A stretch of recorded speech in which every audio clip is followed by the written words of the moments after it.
Stéphane Rosès. Bonjour. Je suis ravie de vous accueillir sur Tribune Libre. Vous êtes essayiste, vous êtes formé à Sciences Po Paris. Vous avez également été formé à la Sofres, une entreprise bien connue de sondage française. Vous avez dirigé les études d'opinion et corporate à l'Institut CSA. Vous avez été directeur général de cet Institut CSA, ce qui a pu vous inspirer très largement pour votre fameux imaginaire des peuples. En 2005, vous êtes le premier sondeur à avoir prévu la victoire du non du référendum sur la Constitution européenne dans un sondage CSA pour le Parisien. Vous avez été maître de conférence à Sciences Po Paris, vous avez enseigné à HEC de 2009 à 2012 sur, par exemple, le capital immatériel et l'image des entreprises. Et vous avez recruté et formé des sondeurs professionnels. Est-ce que vous pourriez nous en parler ? Merci de cet entretien. Le métier de sondeur vise à mobiliser les bonnes méthodologies pour recueillir les attitudes, opinions, conduites de groupes humains. Une fois ces données recueillies, il faut les interpréter et si ce sont des travaux confidentiels, faire du conseil, des préconisations. Bref, c'est un métier de bénédictin. Il faut du temps pour être un bon sondeur.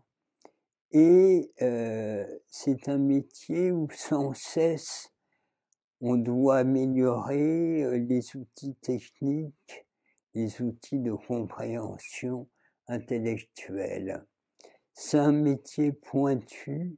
En France, les sondeurs sont de très bonne qualité. C'est un milieu très concurrentiel.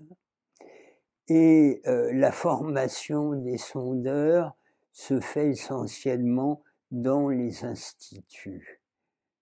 J'ai enseigné 33 ans à Sciences Po, pas les sondages d'ailleurs, mais plutôt la variable d'opinion dans les décisions politiques, économiques du citoyen, de l'internaute.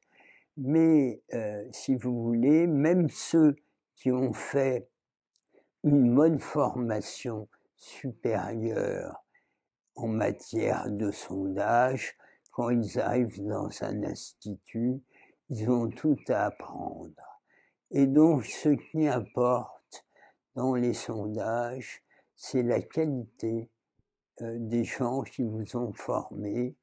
J'ai eu la chance d'être formé à la Sofres par Jérôme Chaffray, Muriel Imbergent, qui m'ont formé aux études quantitatives, qualitatives.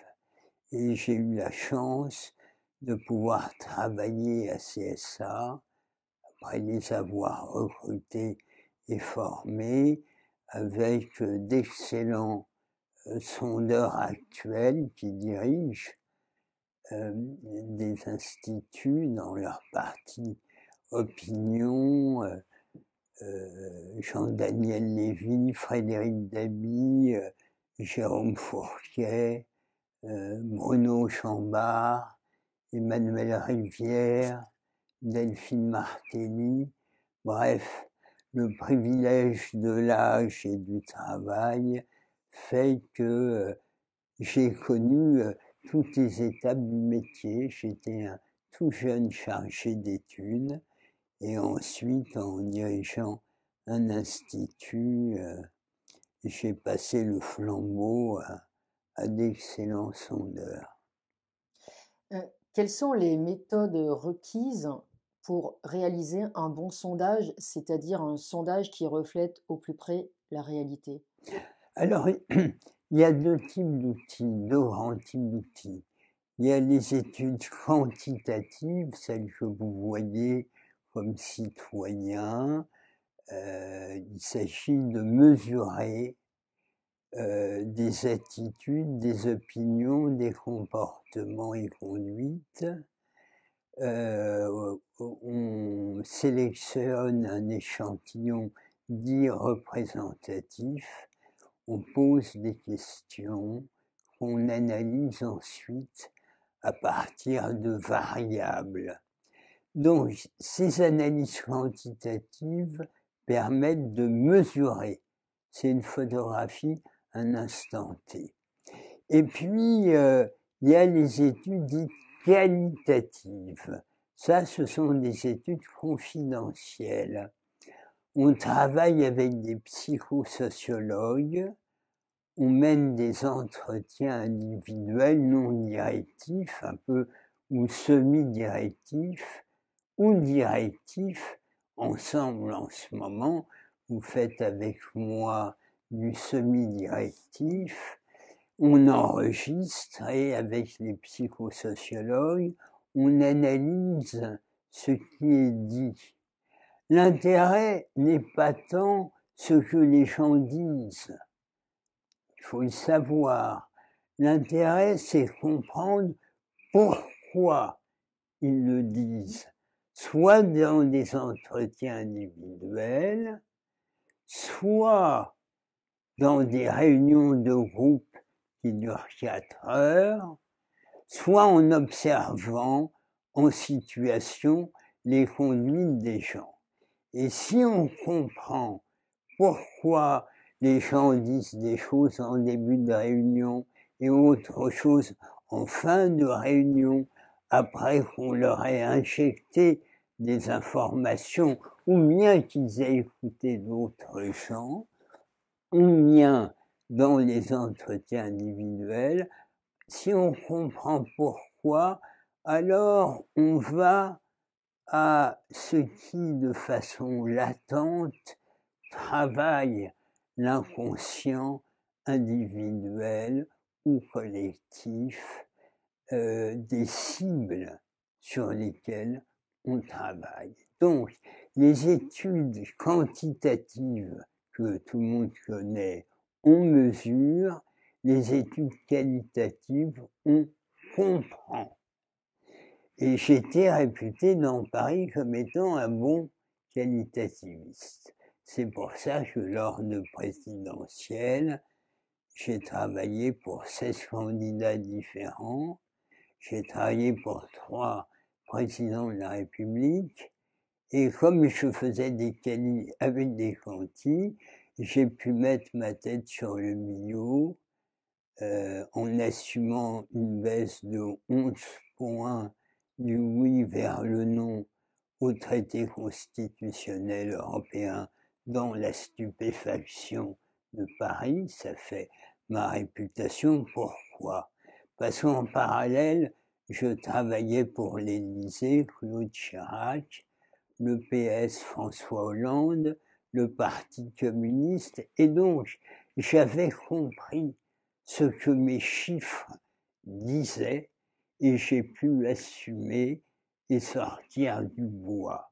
En un mot, c'est le logiciel de pensée que permet les études qualitatives qui installe un paysage mental de l'analyste sondeur qui lui permet de comprendre ces chiffres et donc de les assumer et de sortir du bois en disant oui, c'est possible que d'une vague sur l'autre, il y ait une baisse de 11 points parce que j'ai la maîtrise que l'arrivée de la directive Bolkestein fait régresser l'abstention de 20 points, qui bascule dans le non, et j'en comprends les raisons profondes qui réfèrent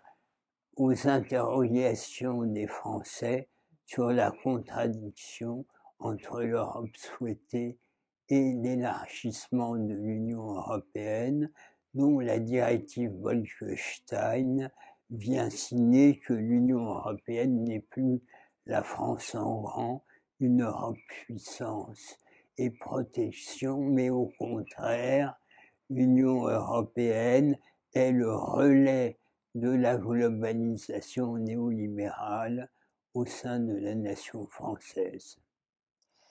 Donc on peut dire que votre métier, c'est à la fois du rationnel et aussi de l'intuition? Je n'aime pas cette façon très française qui vient de l'imaginaire français de séparer le rationnel et l'intuition comme Descartes séparait l'esprit et le corps.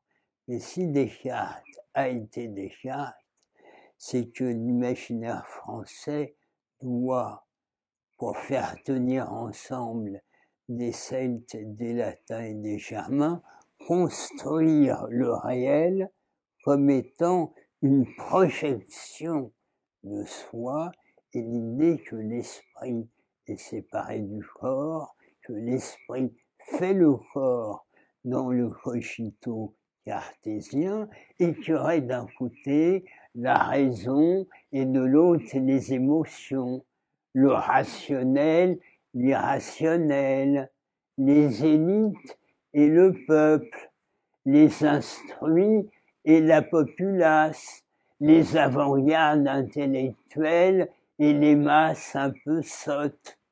Ce n'est pas du tout mon analyse à la fois de la différence entre le réel et la réalité, et de façon anthropologique, mon analyse des processus humains.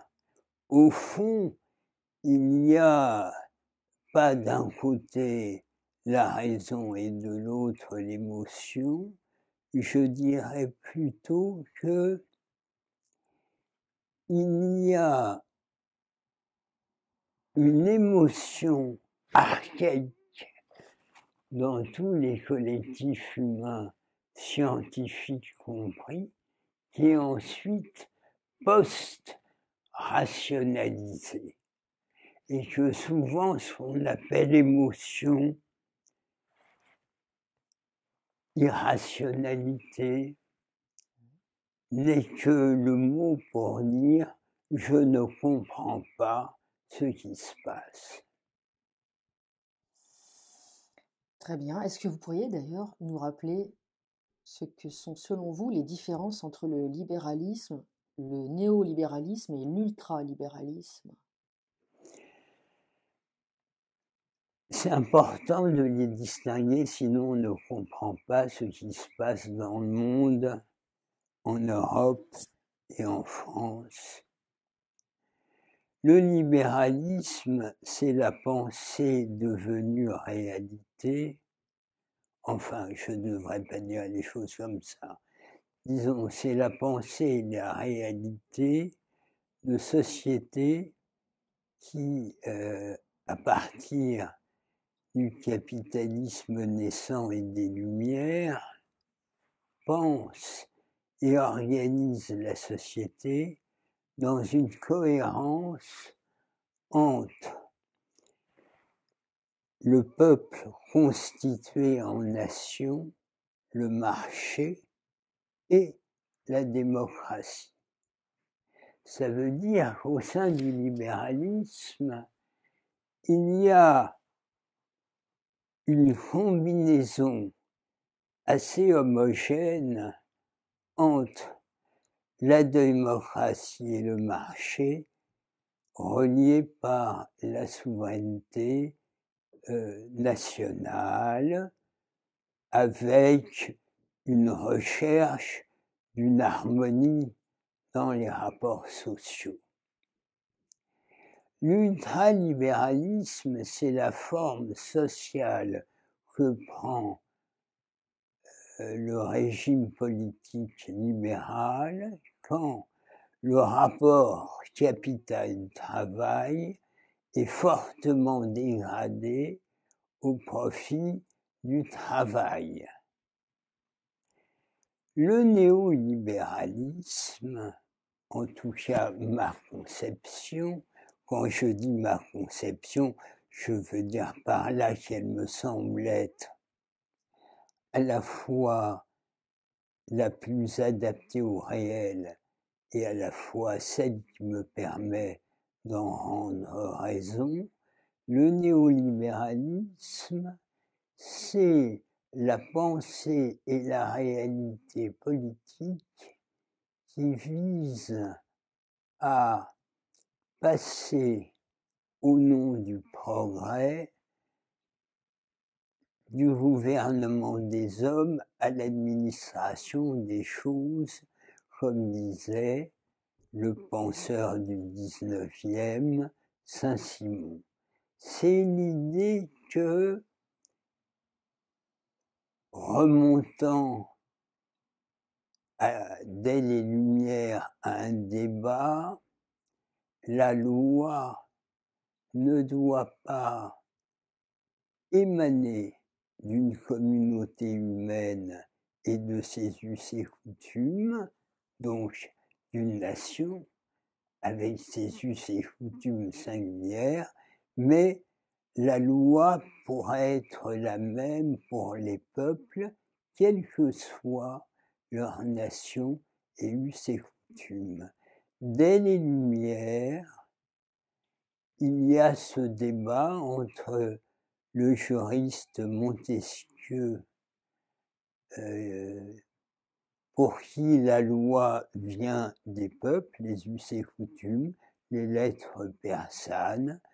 Dans sa dernière édition, le professeur du Collège de France, Alain Supiot, le rappelle, et arrive ensuite le mathématicien Condorcet qui dit mais qu'est-ce que c'est que ces vieilleries d'us et coutumes des peuples? La raison est une, le progrès est une, la loi doit être la même pour tous les peuples et la loi fera les peuples. Je présente les choses à grands coups de serpe, mais ça veut dire que dès les Lumières, il y a deux conceptions à la française et à l'européenne de l'universel et de l'universalisme. Et vous voyez, la pensée néolibérale, dès les Lumières, il y a une bifurcation qui s'opère. Et pour moi, ce qui est devenu le néolibéralisme, dont l'Union européenne est le laboratoire le plus abouti, est le contraire, est devenu le contraire du libéralisme. Le néolibéralisme s'est retourné contre le libéralisme. Quelle est la singularité de la période actuelle? C'est la thèse de mon livre « Chaos, essai sur les imaginaires des peuples », 2002, livre d'entretien avec l'excellent politologue et communicant Arnaud Benedetti. Ma thèse, c'est de dire justement que le chaos qui vient, le repli des peuples, la montée des nationalismes, la montée des guerres, vient de ce que, pour la première fois dans l'histoire de l'humanité, le cours des choses ne procède plus des communautés humaines. La mondialisation actuelle voit sortir des relations entre les peuples des procédures du capitalisme financier, du numérique, du droit international, sortir de la mondialisation mosaïque de peuples aux imaginaires différents et au travers d'instances transnationales néolibérales, organiser le monde à partir des logiques des marchés et de la technique. Donc toute ma thèse, c'est de dire les raisons de la montée des autoritarismes, des nationalismes, du repli des peuples et des guerres vient de ce que le cours des choses ne dépend plus des communautés humaines, mais d'autres règles qui échappent à la prise des peuples. Ce processus a été nourri, non pas par des complots, mais par des processus internes aux sociétés, dont je m'explique dans le livre. Mais à un moment, les peuples se disent que le processus qu'ils ont nourri leur échappe. Et là, ils se replient sur le caractère archaïque de leur imaginaire, parce que les formes politiques, les rapports sociaux, les rapports géopolitiques leur échappent. Derrière, je développe toute une conception de l'histoire. Elle n'est, selon moi, ni la résultante des forces matérielles, le matérialisme, ni la résultante de la force des idées, l'idéalisme. Elle résulte de l'harmonie ou non entre les imaginaires des peuples et les formes religieuses, politiques, rapports sociaux et géopolitiques qu'elles se donnent pour s'approprier le réel. Et donc les imaginaires des peuples sont, selon moi, stables dans le temps. Ce sont des matrices et structures qui font le noyau d'une spirale, et autour, il y a les formes culturelles, religieuses, politiques, économiques, sociales, techniques et géopolitiques.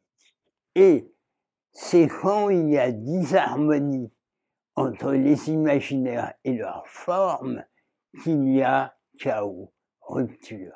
S'il y a harmonie, il y a prospérité relative et bonne entente entre les peuples. Donc ma conception de l'histoire n'est pas linéaire, elle n'est ni matérialiste ni idéaliste, je l'ai appelée imaginariste, et elle résulte de la bonne combinaison ou pas entre les imaginaires et leurs formes. Donc ma conception, elle est plutôt cyclique ou en spirale. Je ne suis pas arrivé à ça par goût de l'excentricité, de me distinguer.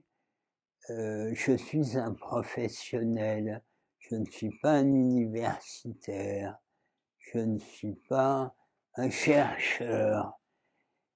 Je devais résoudre des problèmes de professionnels pour comprendre ce qui se passe dans les entreprises, sur les territoires, dans un pays, dans une civilisation, dans le monde. J'ai pu travailler pour la Commission européenne, pour des multinationales. J'ai travaillé 7 ans comme expert de la principauté de Monaco. J'ai beaucoup travaillé sur les études de représentation quant à l'économie, la finance, la géopolitique.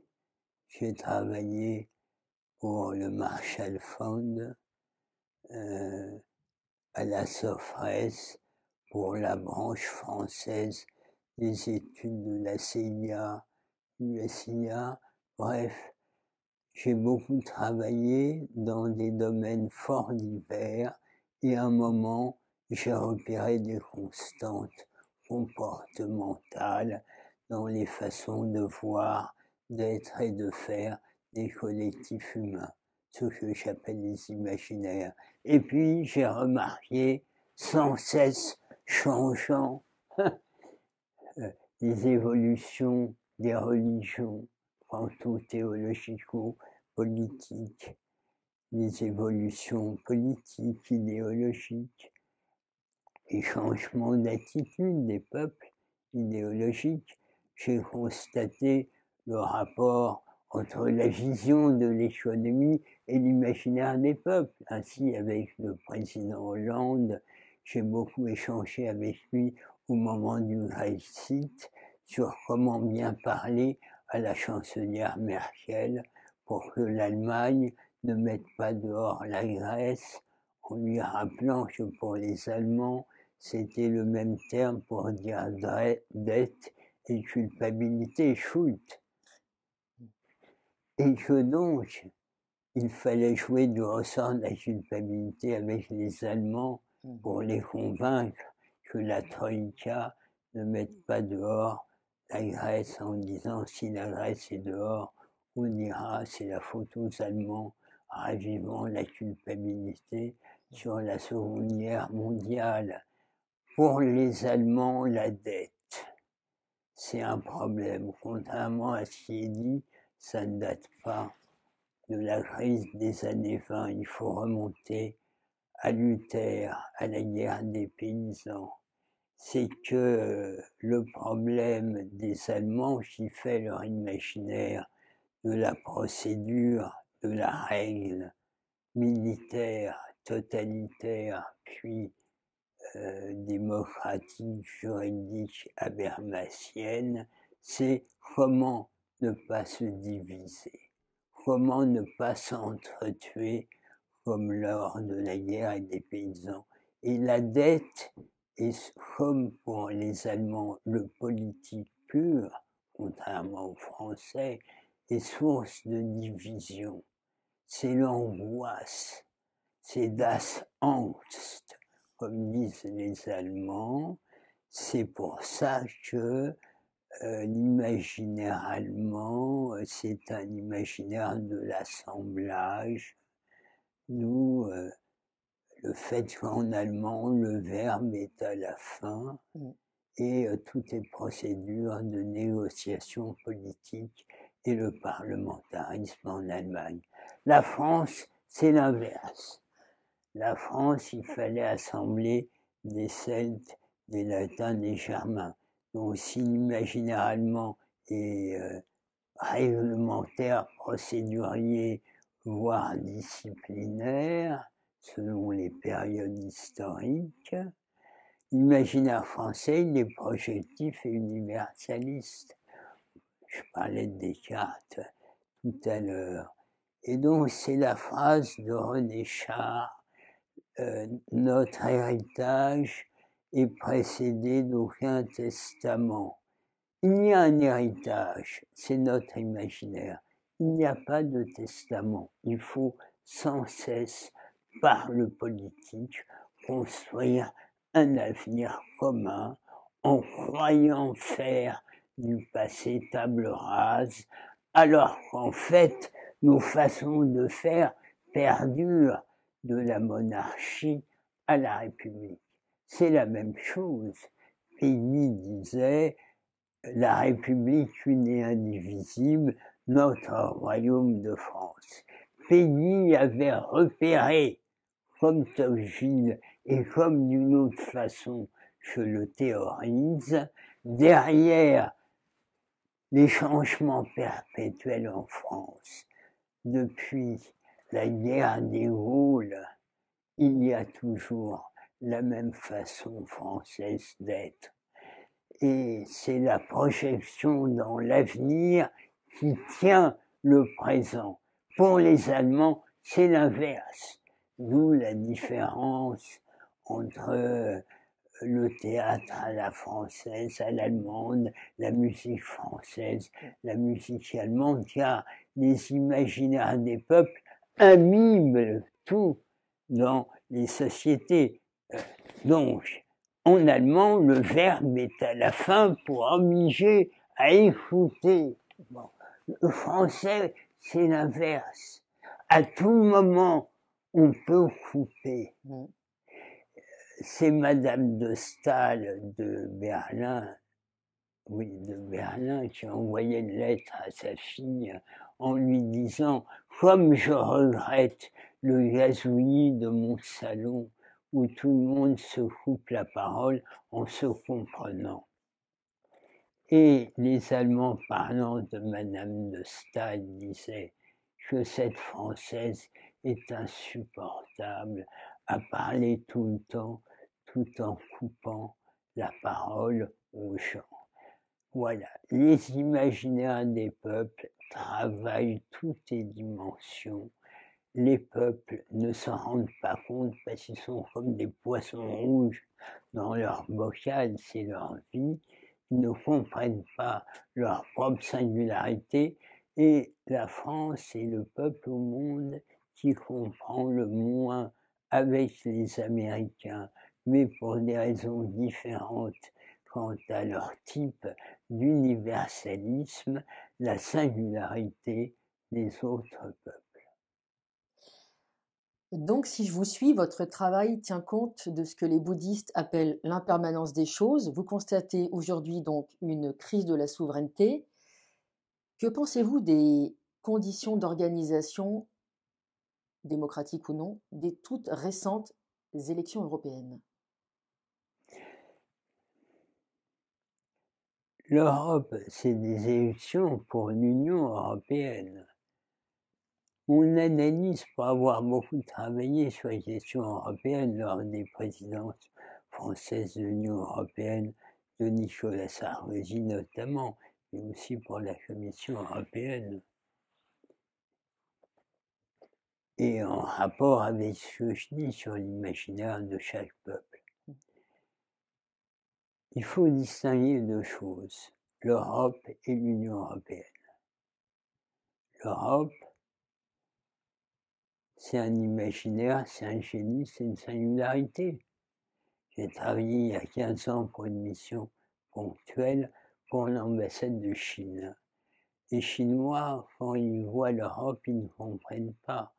Voilà un espace restreint géographiquement, avec une myriade de peuples divers culturellement. La Chine, c'est l'inverse. C'est un grand empire, avec une ethnie majoritaire, les Huan. Et bien sûr, les territoires sont fort divers en Chine, mais il y a une unité culturelle minimale, le confucianisme, dont le maoïsme n'a été qu'un plaquage politique moderne pour tenir ensemble. Alors, c'est la référence, il y a 5 grandes civilisations dans le monde, vous avez raison. Les orientaux ont un rapport absolument différent au temps, à l'espace, à la nature, au cosmos, aux dieux. Bon, là, on parle de l'Occident et de la matrice historique de l'Occident qui est l'Europe. Bon, quel est le problème de ces élections? Et on le voit, nous sommes au lendemain des européennes, le président Macron vient d'annoncer une dissolution. Alors, quel est le problème de l'Europe? Pourquoi l'Europe s'effondre dans tous les domaines et sort de l'histoire? En témoigne la guerre en Ukraine, où les choses se décident à Washington, à Moscou et à Pékin, essentiellement, mais pas à Bruxelles. Alors, qu'est-ce qui se passe? L'Europe, c'est une myriade de peuples dans un espace géographique restreint. C'est les cités grecques face à l'Empire perse. Et Hérodote se demande pourquoi des cités divisées l'emportent sur un grand empire massif. Et Hérodote, dans sa grande intelligence, dit, en fait, ce qui fait la force des Grecs, c'est qu'à l'intérieur d'une même culture, les cités-États sont sans cesse en rivalité, voire se font la guerre, mais elles ont une énergie qui fait que quand elles font face à un adversaire massif comme l'Empire perse, l'énergie qu'elles ont accumulée leur permet de l'emporter militairement sur les Perses. C'est le même constat que Clausewitz dans la guerre sur pourquoi les armées napoléoniennes hirsutes nous mettent la pâtée alors que nous avons les meilleures académies militaires au monde. En un mot, l'Europe sait faire de la diversité du commun pour ne pas sans cesse s'entretuer. C'est ça le génie européen. L'Union européenne est l'inverse de ça. L'Union européenne, dont la formule est unie dans la diversité, elle met unie avant diversité. Et l'Union européenne, surtout après la chute du mur de Berlin, est devenue le laboratoire du néolibéralisme en pensant pouvoir construire l'Europe par le haut, par des procédures uniques, unifiantes, néolibérales, allant vers sans cesse plus de fédéralisme au nom de l'élargissement européen, de sorte que les institutions européennes, l'Union européenne, en voulant faire des procédures uniques, est l'inverse de l'imaginaire et de l'esprit européen. Voilà pourquoi l'Europe s'effondre, voilà pourquoi les peuples se replient.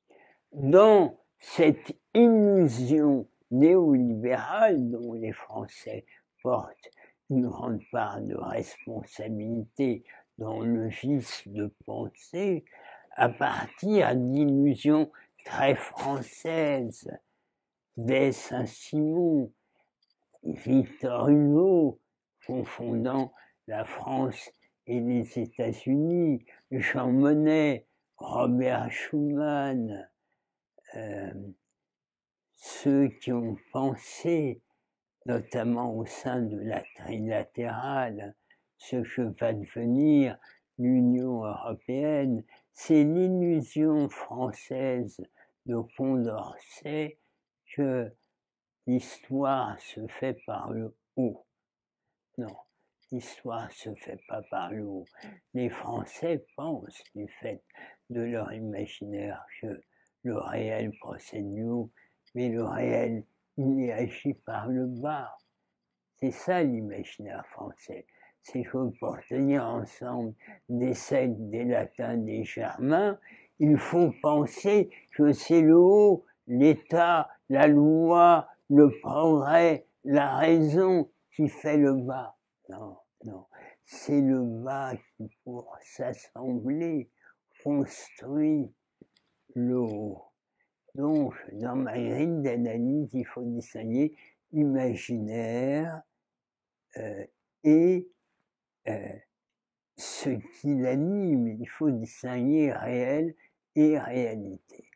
C'était un détour un peu long pour répondre à votre question sur les élections européennes, mais il faut bien aller au fond des choses pour répondre aux questions très immédiates. Le Parlement européen n'est pas démocratique, car s'il était démocratique, il faudrait qu'il y ait un peuple européen. Or, il n'y a pas un peuple, il y a des peuples. Et ce ne sont pas les institutions européennes qui vont tordre le bras au réel. Donc il y a des procédures de vote il y a des citoyens qui votent essentiellement à partir de déterminants nationaux. Ils ont évidemment des attentes à l'égard de l'Europe.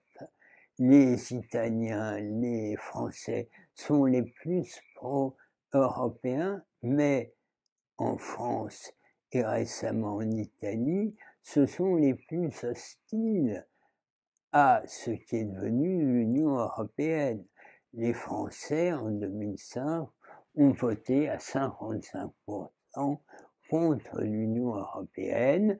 Les gouvernants ont contourné la volonté populaire avec le traité de Lisbonne, mais il faut distinguer l'Europe des institutions européennes, d'autant que les institutions européennes mettent en place des politiques nationales parce que l'essentiel des lois nationales sont des transpositions de directives européennes et donc les institutions européennes démembrent les nations sans rien construire d'autre que la prévalence des marchés.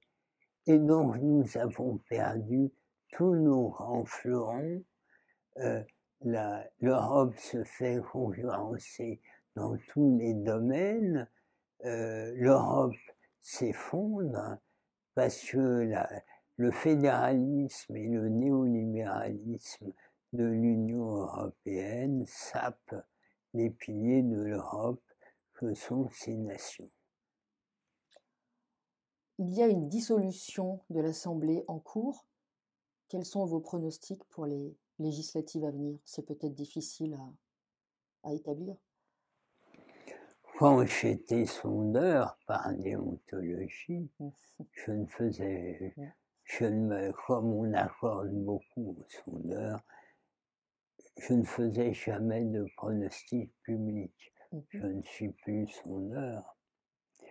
Donc, si je réfère à ma grille d'analyse, car je ne suis pas un idéologue, comme la plupart dans le pari politico-médiatique. Quand je dis le réel, je ne dis pas le souhaitable. Je peux me tromper dans mes analyses. Il y a maintenant, avec les outils numériques et la mémoire numérique, de quoi largement voir qui a eu raison et qui s'est trompé quant à leurs analyses. Mais maintenant que je ne suis plus sondeur, voilà mon analyse sur ce qui va se passer. Si le président Macron a dissous, c'est parce que dès le départ, je le disais à l'époque, la présidentielle ne s'est pas passée comme d'habitude. Une présidentielle, ce n'est pas élire un président de la République.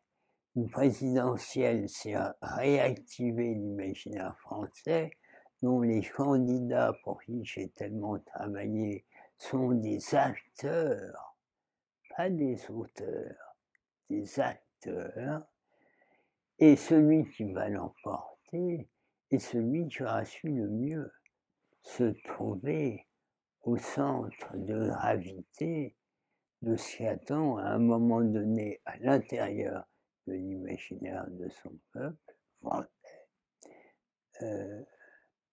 les citoyens. Or, une présidentielle, c'est des rites, des étapes que j'ai analysées, j'en ai même fait une théorie, et ça ne s'est pas déroulé ainsi lors de la dernière présidentielle parce que la guerre en Ukraine et la Covid ont apeuré et empêché le pays à déployer, comme d'habitude, sa dispute politique commune. Dispute premier tour, comme un deuxième tour. C'est un rite religieux laïque dans la République, forme de monarchie républicaine qui est la nôtre. Ça ne s'est pas passé ainsi. Et donc j'avais repéré et dit à l'époque le contrat entre Emmanuel Macron et le pays est quasi inexistant. Pas essentiellement, parce qu'il avait à nouveau Marine Le Pen face à lui. D'ailleurs, bon, on n'a pas eu le temps de rentrer sur ces questions, mais bon, j'ai des avis assez à contre-courant et assez tranchés sur ce qui fait des ressorts qu'on y aille ou pas une présidentielle. Mais pour revenir à notre sujet, il n'y a pas eu de lien vrai, véritable entre Emmanuel Macron et les Français. De sorte qu'aux législatives, il n'a pas pu dire « donnez-moi la majorité pour mettre en place le projet ». Non, il n'en avait pas vraiment. Et donc, il n'a rien dit. Et donc, il avait une majorité relative. Il n'avait pas de majorité à l'Assemblée. Et cette très faible légitimité politique ne l'a pas empêché d'utiliser le 49.3 lors de la réforme des retraites contre l'avis des 2/3 des Français et des partenaires sociaux. À partir de ce moment, le président Macron avait perdu toute légitimité dans son rapport au pays. Donc le pays s'est enfoncé encore plus dans la crise morale, politique, sociale, économique, et le FN, lui, est devenu RN.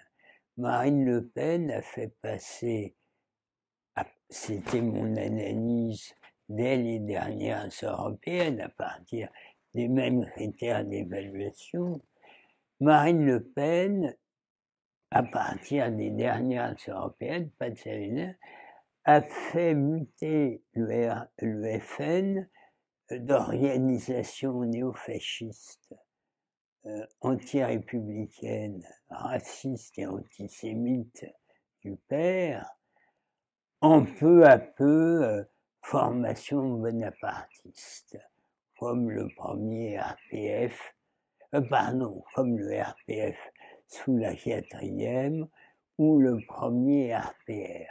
Elle s'est alignée sur l'imaginaire français républicain, national-social, et en politique, pour moi, il n'y a qu'une seule loi qui se rapproche de l'axe de gravité politique et idéologique à un moment donné de l'imaginaire de son peuple se renforce, qui s'en éloigne, décline, voire disparaît. Donc c'est Marine Le Pen qui s'est adaptée à l'imaginaire français. Et là, la montée s'est faite. Donc pour moi, les thèses sur les triangulations, la lepénisation des esprits, ça n'a pas de sens. C'est une illusion d'optique. C'est l'illusion de ceux qui pensent que le pays et la politique se fait par le haut et qui ne voient pas qu'elle procède du bas et que c'est la capacité des gens en haut à s'adapter au point d'équilibre de l'imaginaire français qui fait leur force. Donc, progression du RN est devenu bonapartiste et ceux qui travaillent le fond du pays, je l'ai dit, face au néolibéralisme en Europe, c'est se réapproprier la maîtrise de leur destin. D'abord, c'est ce qu'a dit le Covid. Le Covid, les pays se sont arrêtés, donc la prospérité économique est arrêtée.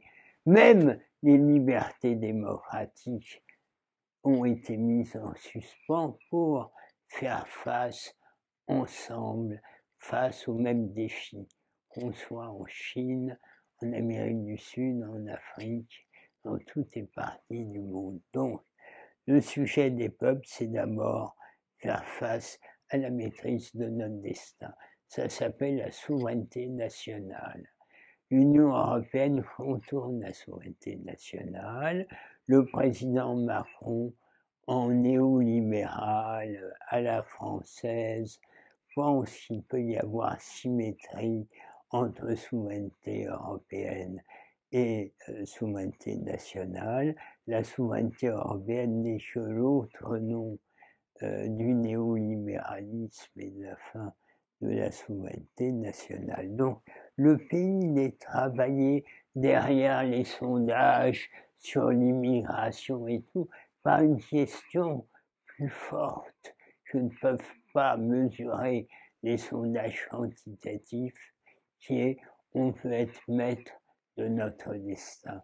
Et derrière la question de l'immigration, ce n'est pas seulement et essentiellement des questions économiques, des questions de sécurité, des questions sociales. Il y a, au-delà de toutes ces questions réelles, des questions d'us et coutumes des peuples. On veut, chacun dans nos pays, conserver nos façons d'être et de faire. Bon. L'Union européenne et les néolibéraux, qui comprennent à peu près rien au peuple, à l'histoire, à la culture, continuent à aller de l'avant et même préparer la fin totale de la souveraineté européenne avec la fin du droit de veto et la fin du vote à l'unanimité. J'ai été un initiateur d'une tribune avec 5 autres, signée par 50 personnalités, et sortie dans le Figaro, tribune intitulée par le Figaro contre le tournevis néolibéral de l'Union européenne. En fait, elle demande un référendum en cas d'élargissement et de fin du vote à l'unanimité, qui voudrait dire que les décisions s'appliqueraient à la France contre l'avis des Français. Vous me direz, c'est déjà le cas pour l'essentiel. Mais là, si vous voulez, c'est contre les nations. Là, ce serait même contre l'avis des dirigeants. Si cette affaire passait, ce serait le nationalisme et la guerre. Jamais les peuples ne laisseront faire ça. La pétition a été signée de Dupont-Aignan à Montebourg, Lindemann, avec des penseurs comme Onfray, Gauchet, si différents, Taïeff, enfin plein de gens. Mazot, l'ancien président du Conseil constitutionnel, bref, des républicains et souverains de gauche, des républicains et souverains de droite. La pétition a été soutenue par Chevènement, Marine Le Pen, Édouard Balladur, qui, Premier ministre, avait mis en place l'acte unique. Ça veut dire que sa lucidité, son courage, est tout à son honneur, mais en même temps, il suffit d'être un peu réaliste et lucide pour voir ce qui s'est passé. Pourquoi je parle de cette tribune? Parce qu'elle est la marque d'une recomposition du pays par le fond qui fait cette tribune et les recompositions qu'on va voir au travers des législatives et de ce qui va se passer. Selon moi, Jordan Bardella va arriver à Matignon parce que Emmanuel Macron a cru qu'en prenant de court ses oppositions, il y aurait un réflexe du pays, et il pense que même si Bardella est à Matignon, comme Mitterrand, il en sortira victorieux. Je ne crois pas cela. Bardella va être à Matignon parce que le sujet, c'est pas le paysage politique divisé, c'est la lame de fond du pays pour la souveraineté. Et donc, la lame de fond du pays, le score des européennes fait un arrêt sur image, mais on est au début de la vague. Elle ne va pas s'arrêter parce que les états-majors et les oppositions sont surpris ou divisés. Un sondage a été fait par Ipsos en décembre de simulation des législatives. Déjà, le RN avait soit une majorité relative, soit une majorité absolue. Mais la vague n'avait pas pris encore son ampleur. Donc le plus probable, c'est que Bardella soit Matignon, et le plus probable, Bardella fera en fonction des contraintes européennes, donc il va être réaliste comme Mélanie, et le péché mignon d'Emmanuel Macron dans son hubris sera de se distinguer du RN en s'appuyant sur l'Union européenne. Mais en faisant ainsi, les Français vont se dire « mais elle est où la souveraineté nationale ? Elle est où la souveraineté populaire ?» Et je pense que le RN aura l'intelligence de ne pas rentrer dans un conflit ouvert avec le président, et cette situation risque d'être une rampe de lancement pour Marine Le Pen vers l'Élysée. Un grand merci, Stéphane Rosès. Merci à vous, Stéphanie.